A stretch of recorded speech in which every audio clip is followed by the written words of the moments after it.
Let me ask you something. Have you ever looked at your bank account and thought, wait, I make such a decent amount of money. So why does it always feel like I'm starting from zero every month? Yeah, it's that gut punch moment when it feels like your paycheck ghosted you. You work hard, but you're not buying Rolexes or anything, but somehow, some way, there's just nothing left to show for it. And that's exactly what we're digging into today. Because here's the truth. It's not about how much you make. It's about how much you keep. And spoiler alert, the $5 coffee that everyone blames you for, that's not what's holding you back from financial independence. Not at all. In today's episode, we're talking about the real wealth killers: housing, transportation, and food. The big three that eat up over 60% of the average American's budget. And in today's episode, we're going to show you how small changes in big categories can buy back your freedom way faster than cutting out lattes ever could. We're breaking down how to slash your food budget without hating your life, why driving your 10-year-old car could add 6 figures to your net worth, and how your rent or your mortgage might be the silent thief of your financial independence dreams. This is the FI Guys. Let's jump into episode 5 of the FI Crash Course. It's not about how much you make. It's about how much you keep that builds freedom. In this episode, we dive into how spending decisions shape your journey to financial independence. We explore how small daily expenses can distract you from the big picture, and why focusing on high impact categories can 10x your progress. So Dominic, this is the second time that we've done this podcast. What do you remember about the first one that you want to bring up before we get into segment 1? You know, I remember about the first time we recorded the big three, right? The topic we're talking about today. And it really shifted what I thought about finance. To me, I always thought, well, you're going to have to pinch every penny. You're going to have to nickel and dime yourself, where you might want to buy regular Oreos, buy the generic, right? You might want to get Starbucks, buy the coffee grounds at bulk, right? And for me, it was like, you know, we've got to master the little steps, right? And this podcast switched it up on me. It made me enjoy life more. This is one of those podcasts where this is going to go against the norm. This is going to go against what big financial advisors might tell you, right? This is going to be a podcast that actually is going to make you happy about finance and really unlock a better life. We don't believe that finance should be a guilt trip session and you should come away with your tail between your legs, right? You know, if you do have a tail, I want to get that looked at. But that being said, this is a podcast. Today's episode is one where we can take back control of our lives and not feel guilty about the purchases that we make. Only if and when we can master the big three. And I'm excited to get into that one today. So this is one of my favorite pods. So let's get right into it, Chris. Of course. So in segment 1, we're going to be talking about the $5 habit versus the big three. And I think a lot of people, they fall into this latte versus life-changing leverage scenario. They always have this versus in there. And what's the classic old adage that we all know when it comes to personal finance? It's you got to cut out the $5 coffee. But you actually sit there and you do the math. Okay, so I buy a $5 coffee every day. That's roughly $150 a month. That equals up to $1,825 a year. Now, if I take that $1,825 a year and I put into the market, and let's say it compounds at, 7%. Nothing crazy, just 7%. Well, that's $26,000 in lost potential wealth. But the real power lies in optimizing the big three. The big three is our housing, our transportation, and our food.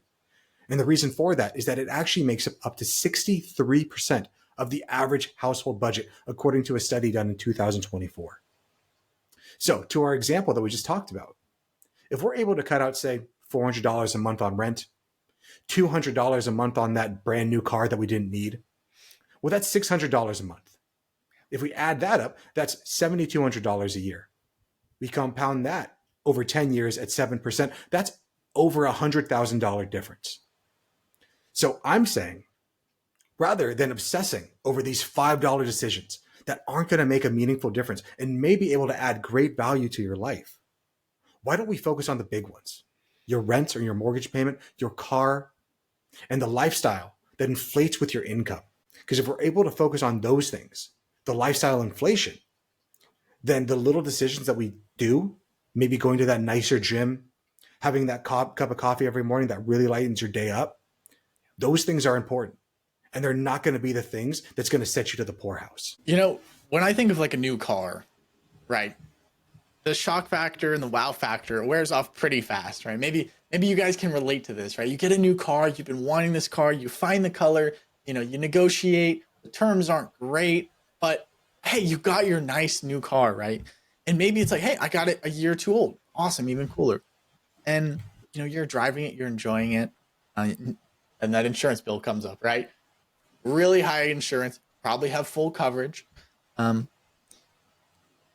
you start to not like it as much. Car payment comes in. Oh, wow. Well, how long was this for? Like 6 years? Long time? Yeah, long time. And the love and the joy from the car starts to diminish and diminish and diminish till you've broken even on your happiness with the car. And now you're like, this was a bad move. Like, even if I were to sell it, it's not going to get much for it now. But on the other hand, how sad are you about a nice caramel macchiato at 9:30 in the morning, right? I'm sure you're not going to be sad about that. I'm sure it's going to actually brighten your day.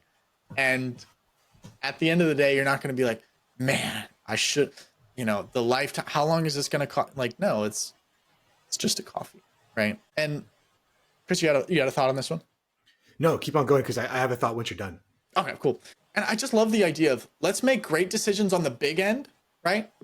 So that we can make fun and more silly decisions and more lifestyle enjoyment decisions on the smaller end. Because let's be honest, like, sure, that car is going to bring you a bunch of happiness, right? But for how long, right? For how long? But yeah, I want to pass it back to you, Chris. I'm curious to see what you have to say on that. Yeah, when you were talking, I was thinking about how many of us go through life and we fall in love with the dream. We fall in love with, when I have this car, I'll finally feel this type of way. I'll finally be this type of person, rather than falling in love with reality of what we know to be true. Too many of us go through life. If I get this new car, get this new house, get this boat, get this plane, get whatever, then I'll finally be there.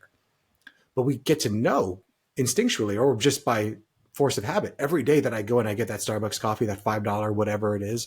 I don't drink coffee, so I don't really know. But, every time I get that, I have immediate feedback as, is this good or bad? Do I like this or not like this? And therefore I get to test the way that I think things are versus reality. I get to test my dreams of things versus reality in a very small way. And this kind of leads me to segment 2 of our podcast, spending with intention. How do we get to tell our money what to do before it all disappears? Before our lifestyle, before these things, before us not really being conscious allows our money just to dissipate into the ether. And I think in order to do that, we need to reflect on our needs versus our wants. But more importantly than that, we need to focus on what actually brings us joy. You said something in there that it hit me yesterday. I fell into a trap that you were just talking about. You were saying that falling in love with the dream or the idea, right? That can be very dangerous. And oftentimes in life, and I don't know if I'm the only on this, I highly doubt it, but oftentimes we build up an idea, a dream of this is what we see, so this is what it must be. And we kind of curate an idea of what it could be in our mind's eye. And oftentimes we are so far off. We're great at imagining, and we're great at imagining the best scenario. And unfortunately, life rarely is at that best scenario, right? Oftentimes it's much worse than what you think. For a little anecdote, I had a job interview just yesterday, right? I wasn't going to mention this in the podcast, but it kind of brought it up, so why not, right?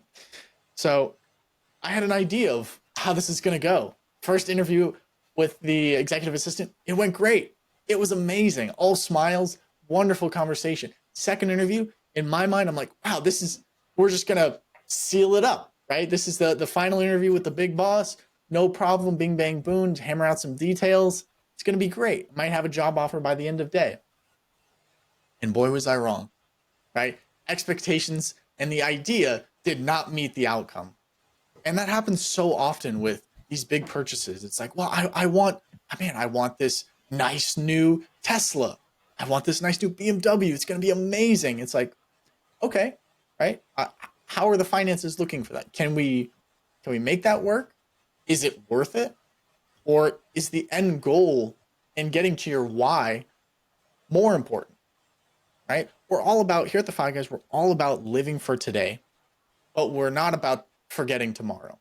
Tomorrow is very important, but today is just as important.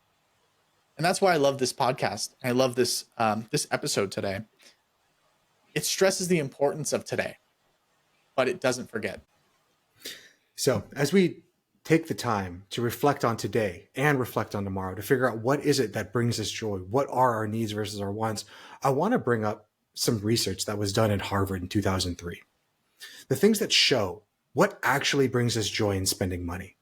Because I think a lot of us, we have intuitions of what's going to bring us joy. The new car is going to bring me joy. The new purse is going to bring me joy. The new shoes are going to bring me joy. And you're accurate that it does bring you joy, but for how short of a time? To our listener, you can sit there for a second and think, when you were in elementary school, you thought, man, when I get to middle school, all uphill from there. And then you realize, oh, I was wrong. Okay, maybe it's high school, maybe it's college, maybe it's when I get to this next net worth, maybe it's when mom or dad tell me that they're proud of me, maybe it's somewhere along the journey. Now, you might have been the person to say, oh, you know what? The problem is that I just never chose the right goal to attain for. Or you might come to the realization that all of those goals were just illusions of what joy actually is. So let me show you what the research actually says helps bring joy when it comes to the art of spending money. And I use the word art very purposefully because it's not a science. It's not objective. It is subjective. There is no way to actually be correct on this. We can't look at a Van Gogh and a Picasso and be like, this one is better, objectively better. It's just different. Same thing when it comes to how you spend with intention. It is an art, not a science. But there is, luckily, some science behind it on ways that we can spend that statistically, or more than likely, will help to include joy in your life, which I believe is one of the true callings of our life, is to experience as much joy as we can and as many experiences as we can. So speaking of that, the number one thing that we found helps to increase your happiness is experiences over things. And we've talked about this on the podcast before, creating lasting memory dividends. When you go out and you get to purchase an experience, you get to keep that with you. It doesn't dissipate. You don't get to lose moments of it. Maybe you do in your memory when you get old and you have Alzheimer's or whatever, but that's a completely different issue. Yeah. But you might realize when you buy a thing, that thing has ephemerality. How many times did we go and we bought the car? We're like, man, this car is so awesome. I'm so great. And now you're like, I have to keep it safe. I have to keep it inside the garage. Now I bought a liability that I'm concerned about. I'm not going to park it up front in that good spot because it's next to that ghetto car that might open it kind of hard and smack my door. So I'm going to park way in the back. And now the things that we bought to bring joy to us begins to own us. Or you buy that new house. You're like, man, this house is amazing. I'm so happy. And then you get into it a month later. You're like, but it doesn't have a pool. The counters are kind of old. And now all those things that brought you joy now just bring you more discontentment. But when you buy those experiences, you don't look back on your experiences like, you know what? Yeah, I got to go and do that travel with my wife and it was really fun, but I didn't get to do this. I didn't get to do that, blah, blah, blah, blah, blah. Those don't happen very often. In fact, you get to sit now for the rest of your life and be excited about the things that you did get to do. And the nice thing about experiences is it actually gives you 3 benefits.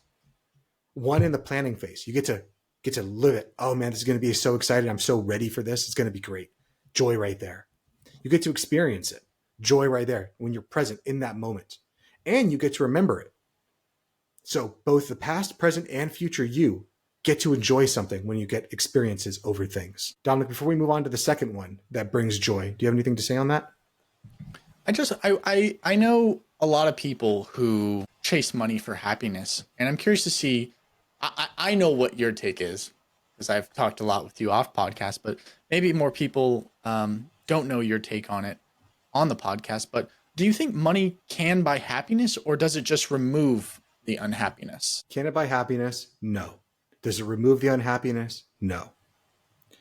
I think that money is a goal, but money shouldn't be the goal.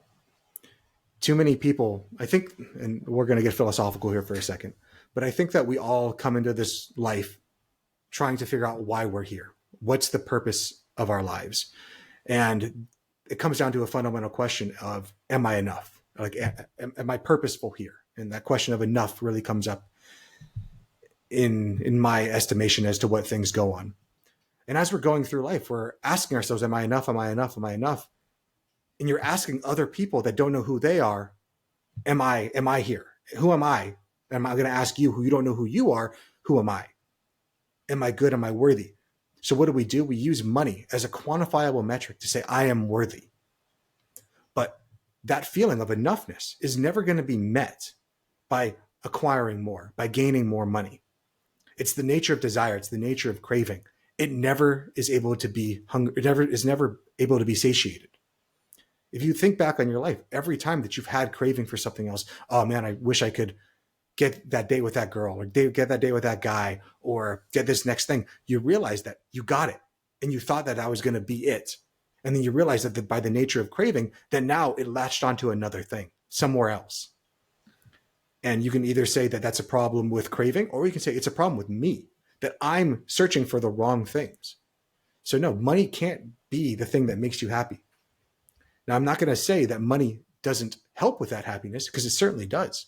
Because money buys the experiences. Money buys autonomy. Money buys helping others.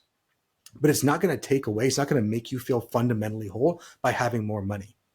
That's a trap that too many people end up in. And that's what we're trying to fix here on the FI Guys, is telling you that that's ephemeral. It's never going to get there. Because every time that you think you got there, the number is going to keep growing. It's going to keep growing. That is the nature of desire. That's the nature of trying to figure these things out.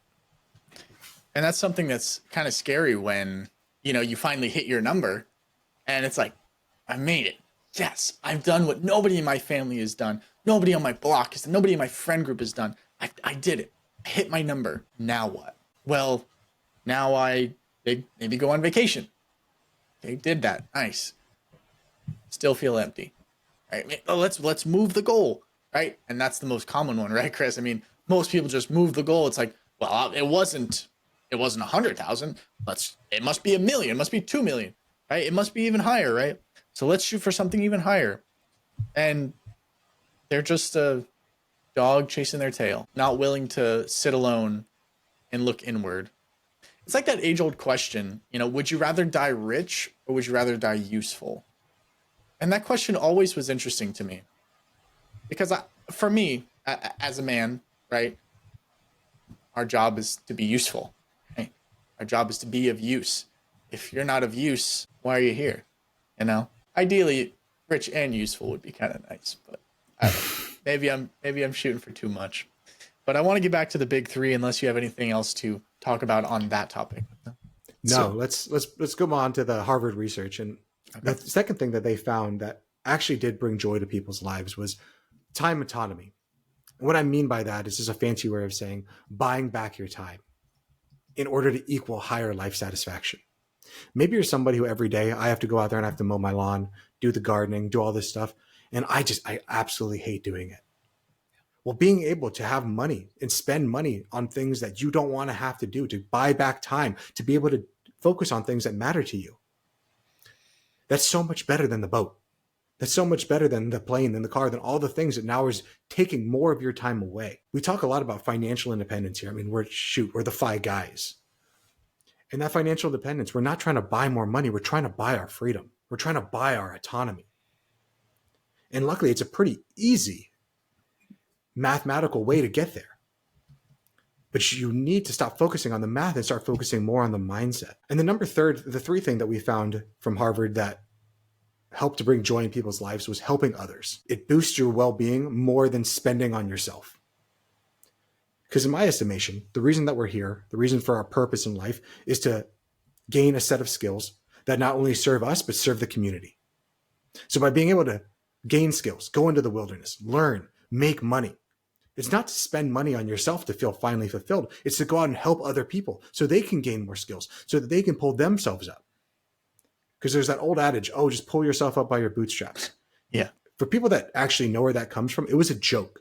It was a joke that was made up for people to basically be mean. It's the same thing as me telling you, grab yourself by your hair and lift yourself up. And if you understand that, then you know if you can, I mean, listener, go ahead, grab your hair right now and pick yourself off the ground. It's physically impossible to do so. Same thing with picking yourself up by your bootstraps. It's physically impossible to do so. So our goal is to help other people so that they can lift themselves up. But they can't do it by themselves. They need a hand. And I think that's the goal of all of us here, is to try to help other people so that they can stand up on their own. Not to lift themselves up, but to just be able to stand up. And we're there to help them to get there to the next point. So go ahead, Dominic. And sometimes the motivation is different. Sometimes people are chasing wealth, and sometimes people are just trying to avoid discomfort. Sometimes people don't want to raise their kids the way that they were raised. That's why they work so hard. Sometimes they had a good childhood and they don't really care. Like, they just want to continue having a great life. And it's all about finding your why. And I think that's why we kind of drill it in so hard on finding your why and what does financial independence mean to you. It's can't really have a goal if it's rooted in someone else's dream. And so many of today's successful people, so many of today's everybody, right, have goals rooted in other people's dream. And I love what you were saying earlier, Chris, about validation and why look for validation from people who don't even know themselves. Why look for validation from people who don't even know themselves? I think that'll hit home for a lot of people. But I would love to continue on. And if you have any more gems, please feel free to open the mind back up and drop some more gems. I'm loving them. I'm taking notes like a crazy man, and I hope you guys are too at home. I never know when the gems are going to come. I just kind of talk. We see what happens. But when it comes to spending money with intention, I want people to try something. I want them to try a no spend day. And what I find is when people do that, it gets to reset awareness. Because too many of us go through life spending money habitually, not really noticing that between stimulus and response, there is a gap. There is a moment where we can decide with our higher level reasoning to make a decision or to not make a decision, or to make a myriad of other decisions. It's not always black and white. And if you're able to make that no spend day and you get to see the awareness, the amount of money you've just kind of habitually spending without really thinking about it, I would take it up to a no spend week. Because when you start to do that, you start to test your discipline. And if you can do that, you can test your discipline. If you can do a no spend month, that's what begins to actually build that intentionality muscle. The day, the month, the week, all of them, and build that muscle. And that's what we're trying to do here. I'm not asking you to go from where you are right now to Arnold Schwarzenegger. I'm asking you to get 1% better. Go into the gym. And these things, when it comes to your money, your mindset, these are muscles, the exact same way that it is for your physical body. No one walks into the gym first day, puts 700 pounds on the bar, and is like, guys, watch this. I mean, someone probably does that, and I'm sure that's on a YouTube video, and it's probably really, really sad. But you should not try to do that if you don't want to kill yourself. So our takeaway for segment 2 is, I want you to align your spending with what truly fulfills you, not just what entertains you on the short term or makes you feel good on the short term, but you know in the long term you're going to feel bad about it. Yeah. I want you to think about that donut that's sitting on the counter. You look at that donut all day and you're like, man, I really want that donut. And you know that if I eat that donut, I'm going to feel happy while I'm eating it. But right after, I'm going to feel like, damn it, I shouldn't have done that. It's the exact same thing with your money. When you go on that Target run, when you go to the mall and you're like, if I got that thing, I would feel so good for right now. But then tomorrow, when I look at my statement and I'm like, shoot, I don't have the money to pay for it. Or now I have to work an extra 5 hours to pay for that thing. Is that really worth it? We have to be able to blend the different parts of ourselves, the past self, the present self, and the future self, to make one cohesive narrative so that we can feel good about the decisions we make. Not that's just happy for us right now to the immediate self, but so that the past self and the present self could be proud of the decision that you make right freaking now. Absolutely. You know, people always talk about saving intentionally, but intentionally spending, I feel like that's where self-awareness truly lives. Because every dollar you spend is a vote for the kind of life, the kind of person you want to become and are becoming. So make sure that you are intentional with it. Just like your habits, right? They're the same. They're one and the same, right, Chris? They're one and the same. Everything you do and don't do leads you to a path that you may or may not want. So make sure that you're really locked in and living an intentional life. And I feel like in today's society, maybe you can kind of see this as well, Chris. In today's society, we're almost like on autopilot. It's really weird. I don't know if it's worse now than it was before, or if it's just like mutated. I feel like before, maybe like 30 years ago, 40 years ago, it's like go to job, go to school, get a job, work 40 years, grandkids, die, right? And now it's like a mutated version of that, where everything in the world is like super loud, super noisy. They want everything from you, and they're not trying to benefit you in any way, shape, or form. And you wake up and you're 80. And that's the saddest thing to me. And I hope if you're listening to this, you're not at the end. And it's kind of weird to say, but the end can be any time. A lot of death quotes in today's stream, today's recording. But no, it's true. I mean, we have to focus on everything that we do, because that's who we become. Because our thoughts lead to actions, our actions lead to habits, and our habits are what we become. So make sure that you are awake and unplugged from the matrix. Would you agree with that, Chris? Yeah, and I don't know if that, because the automated responses, the kind of the sleepwalking through life, like that's what the Buddha talks about, and that was before the time of Jesus Christ that he came to these realizations, right? So like this has been something that human beings have gone on for probably the beginning of time.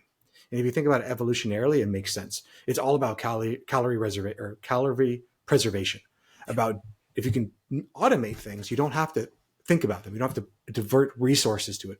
Resources, in terms of calories used to not be abundant. So anytime they had to think to do anything, that was using calories that would normally keep me alive. Our caveman brain, our dumb ass brain that lives in this modern day body, is not focused on long-term happiness or success. It's focused on survival right now, immediately. So as you say that thing, that I think that you said that I think that sleepwalking through life, kind of habitually reacting, has gotten worse. I don't think it's gotten worse. I just think that we have more distractions to not have to sit there and look at ourselves. Because you think about grandma or grandpa 50 years ago, they probably went through the exact same things. But what did they do? They turned to the bottle. They drank their sorrows away. And I'm not saying that's what we should do, because it certainly isn't. But what do we use? We use TikTok. We use Shorts. We use Instagram, things to numb us from ourselves. And you get to ask yourself, is this serving me? Is this getting me where I want to go? I think most of us, you can sit there and be like, well, yeah, because I watched this TikTok and it taught me this thing that helped me. That's wonderful that it did that one time. But what things are you sacrificing to have that? How many of us are going to bed at night, not spending time with our spouse or with our kids so that we can scroll on Instagram some more? And you might say, like, yeah, well, at least I learned this thing from this short that really changed my life. Well, you have the chance to change somebody else's life, to change your kid's life, to change your spouse's life, to change your guys' future by being present with each other, by being present with yourself. But instead you want to stay distracted because it's freaking hard. And I know it is. Yeah. And it's the only path that I know of to find some self-transcendence, to find joy. And the money helps with all of these things. It's not the most important thing, but it certainly helps. Dominic, before we get into the major categories of food, transportation, and housing, what do you think about everything? It's a lot more philosophical than I thought it was going to be. And I love that. I love when we get into these deep philosophical questions where the questions are asked and you can only answer them internally. I love those type of questions. And I'm excited. And I agree with what we're talking about. A lot of what we're saying here is not hard to understand, but not easy to execute. It's especially in today's world, there's always something new, right? There's always a new drink at Starbucks. There's always a new Lexus coming out. There's always something new on the horizon. And I think it's breaking free from things don't make me happy, I make me happy. And finding happiness within, it would kind of destroy our economy. We're just a huge consumerism economy, right? It's like our biggest export as Americans. It's just buying crap and then, buying more crap on top of the crap. But I saw a video the other day. I swear this like broke my brain. It was a video on TikTok of this guy. He's like, I got the limited edition Ninja Creamy for the new F1 movie. It's like a racing movie that just came out. And the Ninja Creamy had like a gold stripe on it and like gold lettering, just like the movie. And he's like, it's going to go well with my 2 other Ninja Creamies. I'm like, what? What do you mean? I was like, that's a consumerism final boss right there. That's crazy. That doesn't even, what do you mean? Right? It was not that unique. I'm gonna be honest. It was not that special. That doesn't even begin to compute with me. No, I don't understand it. I really don't understand it. Right? But it's all about being intentional with your money. When you say like this guy thought like, oh, if I get 3 of these vehicles, then it's finally going to be there. Like, what is he running from? What's going on with him to like be like, I need to get all these things so that I don't have to think about whatever it is. And I don't know what it is. I don't know. Maybe, I don't know. Running from Ben and Jerry or something. But I don't know. You know, at the end of the day, it's always a common outcome, a common problem, right? They're trying to fill a void of something. They're trying to run from something, right? Might be this, might be that. Maybe you guys as viewers can come to your own conclusion on what it is, right? And maybe you guys can even look in your own life. It's like, yeah, I buy this so that I don't feel empty. We've all made those purchases and they don't help. They never help. And I love the analogy you said earlier about alcohol and TikTok. Back then, alcohol was what you did, what a lot of people did to numb the pain of life. And now today, it's TikTok, masqueraded as something that's fun, educational, it's social, and it's not good. It's not healthy. And it's kind of opened me up a little bit about what that really is. It's like, because I don't drink. I've never drank in my life, but I do spend some time on TikTok. And when there is a lull in the day, yeah, I'll scroll. And how is that any different than the drinking? Less to hide, right? It's kind of hard to hide me being drunk, but yeah, it's more socially acceptable. It's more socially acceptable, right? And I think that's a really interesting take. When we're all doing that, though, we're not connecting with other people. Again, like you said, it's masquerading as social. Like, oh, I know what everyone's doing, but that means you're ignoring the person sitting right next to you. Yeah. You're ignoring your spouse, your kids, all these things to not have to deal with that because it's hard. It is hard. So let's get out of the philosophical again and come back into the practical, what we can actually do with people. So we just talked about in segment 1, the $5 habit versus the big 3.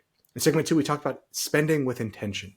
And we kind of went down the rabbit hole there, which I should have allocated more time because every time we do, we end up going down some philosophical rabbit hole about enoughness and the meaning of life. And it's funny is how interconnected all of these things are. But in segment 3, I want to talk about one of the big 3 spending categories. And if you remember, that's food, transportation, and housing. And in segment 3, we're going to be talking about food. And what I want to start out with this is you're not bad at budgeting. You're just eating out too much.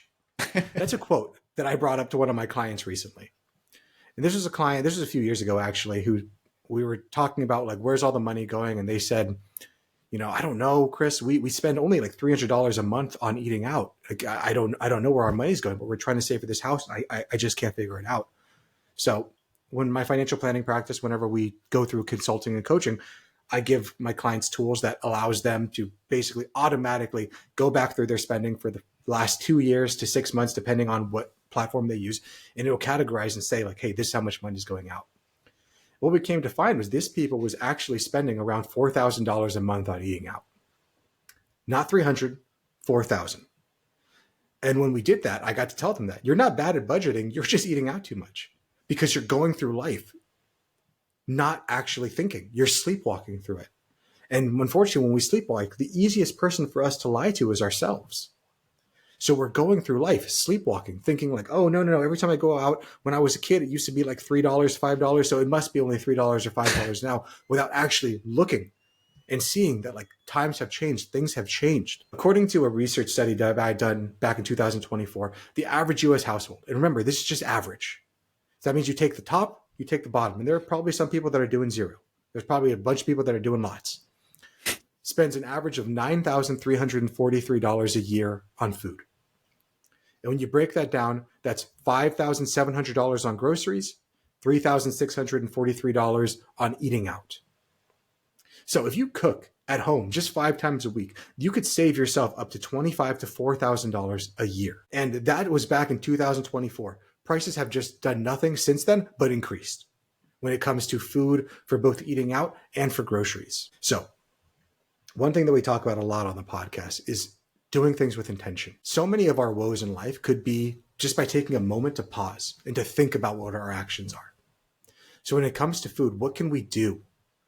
Pause and take a second to think about our actions. Do we have the ability to meal plan? Because we know that if we don't have a plan, our brain is going to react to whatever the simplest thing is. That's that last minute takeout. That's that splurge. That's that Uber Eats. That's that Grubhub. Now we're not only paying for the food, we're paying for the additional fees and the delivery. Can we batch our cooking? Because it lowers our decision fatigue. What's easier to do? I know that I have food at home. I cooked it a few days ago. I've already had it twice, but I know it's good food. It's going to get me where I need to go. Or should I just swing into this McDonald's over here? What's easier? What's easier to do is to get home, grab that thing from the Tupperware, ideally using glass, throw that thing inside the microwave for a minute, just eat it. Yeah. Microplastics are a big issue right now that's been my new deep dive. Yeah. And the final thing we can do is buy in bulk. By buying in bulk, Costco, Sam's Club, wherever your nearest mart is, you can save up to 20 to 35% on pantry staples by being able to do that and being able to just plan a little bit. The key takeaway from when we talk about spending for food, it's control your kitchen, control your budget. In order to control your kitchen, you need to do it intentionally. You need to put some forethought into it. Because if you don't put forethought, your brain is going to do what it's meant to do, and that's keep you alive right now. And the decision that it makes to keep you alive right now is most likely not going to be what's going to be good for you in the long term. It's going to keep you alive in the long term. So Dominic, what do you think about food? I mean, how much time we got? Yeah, no, I'm as people know, as you may or may not know, I love food. I'm actually one of my win of the weeks this week, and I know it's not a Friday episode, so I'm not going to drop it. I'll say it anyways, is I'm going to be making some bread later today. And this is the first time. I've always dreamt of making bread, never done it. Very excited about it, right? But honestly, I think it's there's ways to make it easier to cook and not go out as much, right? Say McDonald's, say Burger King, say Arby's, right? Fall in love with the idea that that food is disgusting. It's crap. It's crap. It's not good. You know it's not good. Don't just stick your head in the sand, right? So one way to get out of eating out more, right? Because let's be honest, every fast food chain is crap. Besides maybe like Chipotle, and that's way too much. It's so expensive. It's ridiculous. Dude, I remember when you could go to Chipotle and get like a $7 burrito. It's like, man, life is good. Now you go, it's like $16. I'm like, this sucks. I'm like, I'm never coming back here. No, but I think it's once you fall in love with the process of cooking and understanding that like, hey, this can be fun and it's weirdly better at home, you start to understand more about yourself. You understand like what goes into everything.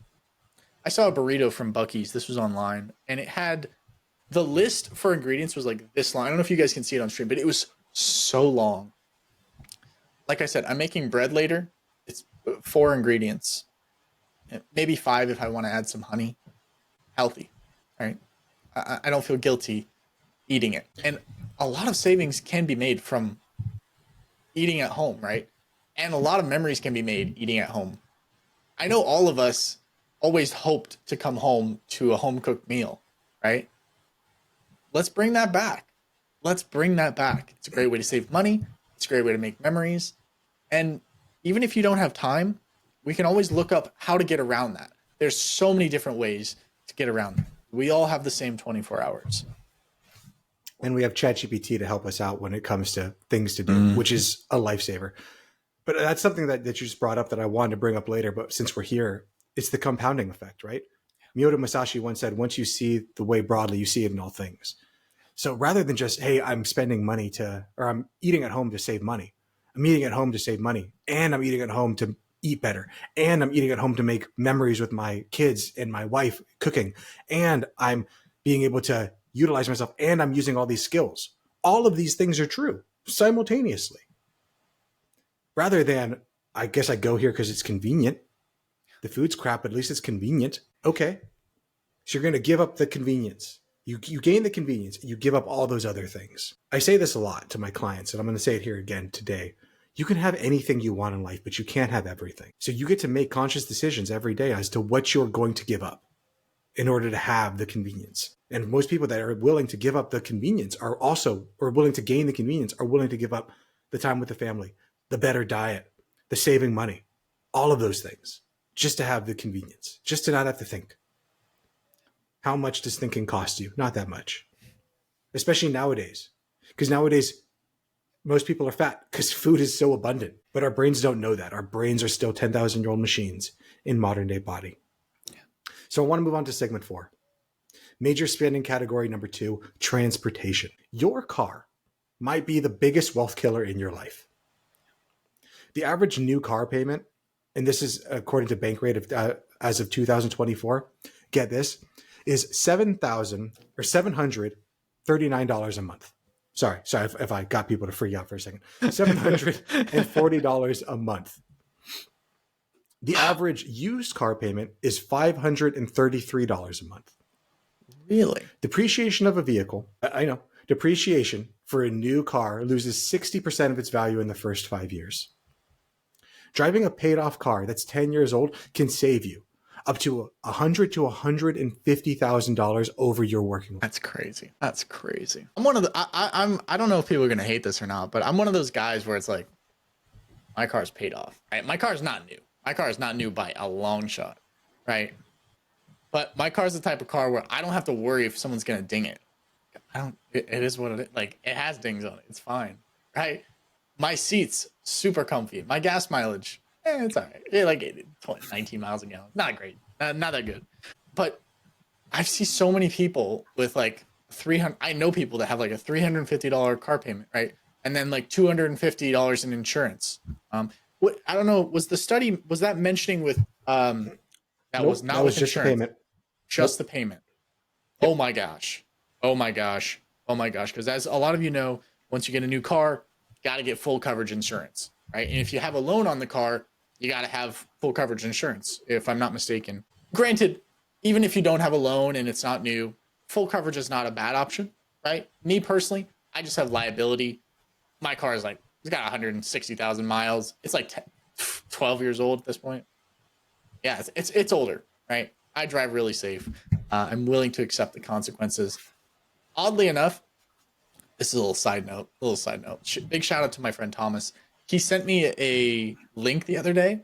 He's like, yo, check this out. It was an insurance auction for my car, and the bid, this makes my car look really bad, but the starting bid for my car at this auction was $370. I was like, don't do my Buick like that, man. It's worth more. The seats are comfortable. The air is not bad. It's a fine car. I love this car. I will run this car till the wheels fall off. Trust and believe. Anyway, but yeah. And that might be the point of what we're talking about here. Mm-hmm. There are alternatives to buying the newest, baddest car every single day. You can do public transport. You can carpool. You can bike. I could bike to jiu-jitsu every single day. And again, now we're compounding things. I'm getting outside. I'm being active. I'm getting a better workout. I'm saving money on gas. I don't have this stupid car payment. Less chance of getting in a car accident. I guess I have higher chance of getting hit on a bike, which would be worse. But there's always trade-offs, right? And then there's also car maintenance. We can regularly check our oil, tire pressures, boost your MPG, reduce your breakdowns by just doing simple things. Drive less car, drive it longer, keep more money, reach financial independence faster. Too many people think that my car is a symbol of who I am as a person. But if you're so unsure of yourself that you believe that the car is the thing that people are going to value you for, we have bigger issues than your car. That's something that you need to figure out internally. Because there are too many people that go out and buy cars, buy boats, buy planes, buy everything so that other people can think that, well, at least that person's successful. At least that person must be happy. And again, you're trying to buy other people's validation or other people's approval to say that you are valuable, that you're a good person from other people that don't know who they are. what the hell is the point of that? Yeah, it reminds me of that question. Do people love me for the things I have, for what I do, or for who I am? And what's the difference between all three of those? It's kind of a question you got to ask yourself sometimes. And I'm not going to go into any philosophical debate on that one right now. We'll save that for maybe Friday's pod. I've taken up enough time with philosophical debates on this episode, so I'm going to pass it back to you. Write that one down, Dominic, and we'll talk about that on Friday because I would like to talk about that. So, segment 5, major spending category. This is the biggest one. It's housing. How many people do we know that are house poor? It isn't just a phrase. It's a financial trap. The median U.S. rent, according to Zillow, as of Q2 of 2024, was $2,050 a month. Maybe to some people in the country, they'd be like, man, that'd be really, really nice. Where I am in San Diego, that sounds great. To other people in part of the country, they might say that is ridiculously high. There's a rule of thumb. That's 30% of your gross income should go to your housing. Now, here at the FI Guys, if you listened to us before, we're not too big on rules of thumb because all rules are meant to be broken, and you can't make a specific rule for everybody because everyone's life is completely individualized. That's why we say that personal finance is far more personal than it is finance. So too many people own a house that is far more than their budget can allot for. And this is the trap that most people fall into. And it is the same thing for housing, for transportation, and for your food. They look at how much money they bring in a month. And for simple math, let's just say they bring in $1,000 a month. When they do that, they're like, okay, so if I do that, my rent is $500. So that's only half of my take-home income. Easy, I can make that work. But what they don't think is that majority of that money is already allotted for. So if I'm bringing home $1,000 a month and I know that I have to spend $200 on food, $300 on my house payment, $100 on insurance, a few other things, but you look at that and you go, okay, I have $500 for rent. Well, just with the three numbers I added up, we were already over $600. So where's that other $100 delta coming from? You have to be able to look at your finances holistically, look at the expenses you have holistically and see where does it fit in on top of all the things that are already fixed, on top of all of my fixed costs, not in the ideal world if I don't have any fixed costs, because you very much do. We all have fixed costs. We all have things that we have to pay for to keep us alive. And the thing that most people pay first and foremost is their housing. So if you put housing as the primary issue most of the time, then you can be able to free up a lot of cash that can go to other places. And those other places could be your car, could be transportation, could be memory dividends, could be retirement, could be savings, could be your driver to financial independence. Too many people, they get stuck in this house trap of, I can't do these things. I can't sell my car. I can't change my food. I can't change my housing. Every time you use the word can't, you can replace that with I don't want to. The reason that the house, the car, the food is so difficult, and most people call them fixed, and if you can't see me on the video, I'm using that in quotation mark, fixed costs. They're not truly fixed. They're choices.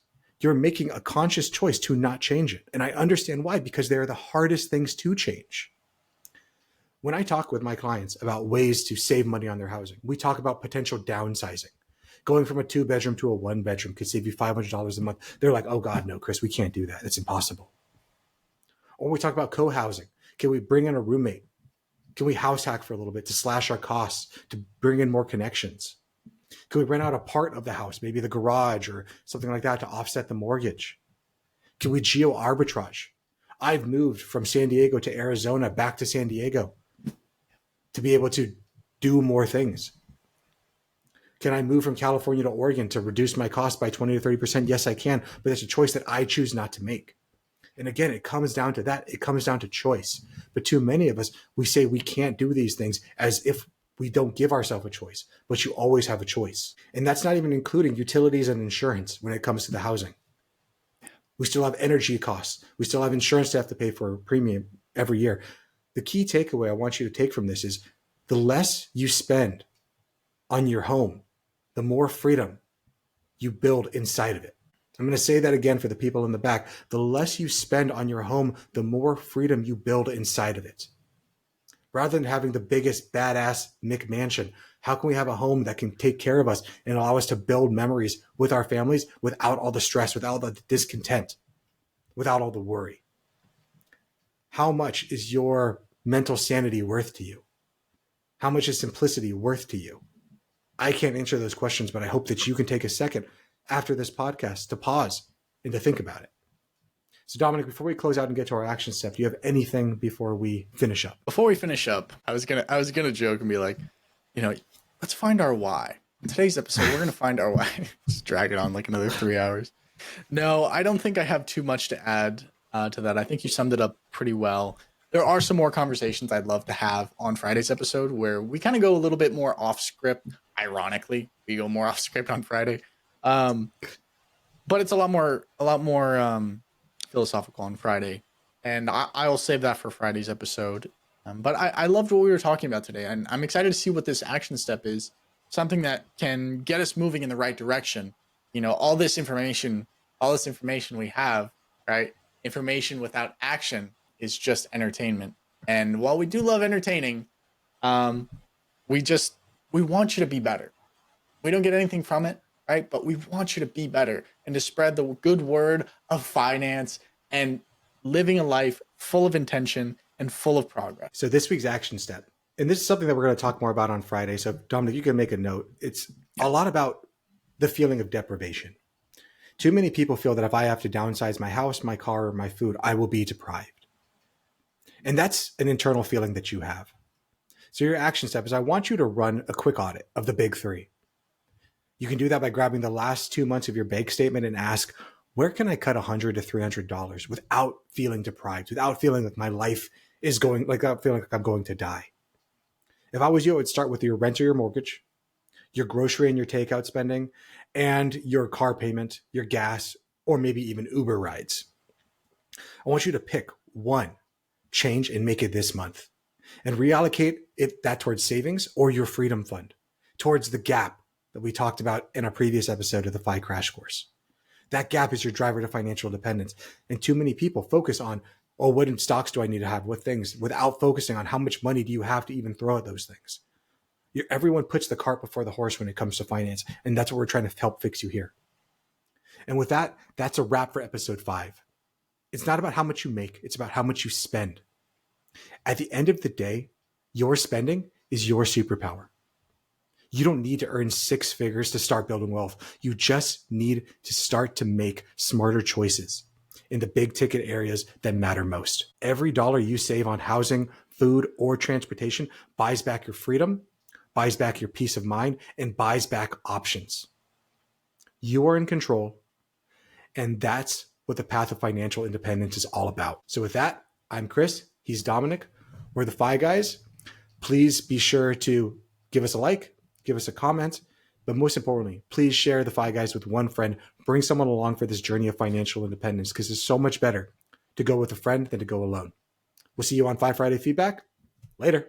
Peace. This video podcast is sponsored by Monzon Wealth. The content in this podcast is for informational purposes only and should not be considered financial advice. We do not endorse specific products or services. Past performance does not guarantee future results. The opinions expressed are those of the hosts and guests, not the podcast sponsor. It is crucial to consult with a qualified financial advisor or professional who can provide advice tailored to your specific needs before making any financial decisions, investments, or taking any other actions. If you are seeking specified help, you can reach out to Chris at monzonwealth.com.